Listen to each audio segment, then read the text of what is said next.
Now we're going to look at the next principle, principle number 2. Principle number 2 states, all prophecies are centered on Jesus Christ. Prophecy is always Christ-centered, and every interpretation must reveal Jesus Christ. The Bible is never concerned with oil, economic conquest, or power-hungry nations, except where these nations affect God's people.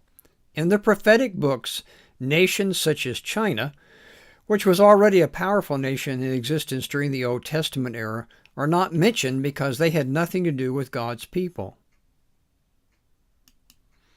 As the chosen people of God moved in and out of the nations of the Middle East, these nations are mentioned in prophecy as they relate to or affect God's people, whether good or bad. So the central focus is how these nations treated, either for good or bad, the people of God. And the character of God and His message is seen in these relationships. In these last days, God does not care as much about the ebb and flow of nations as He does the manifestation of Himself in His people or through His people as they spread the message of the soon coming of Jesus Christ. Now here's a little preview.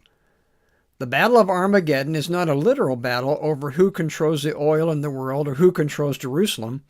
God is much more concerned about His people worldwide. And that means His people all over the world. This is a worldwide battle.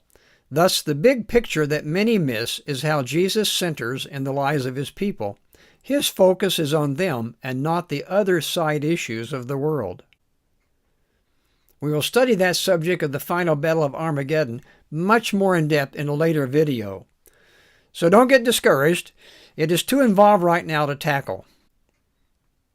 Principle number 2 states, all prophecies are centered on Jesus.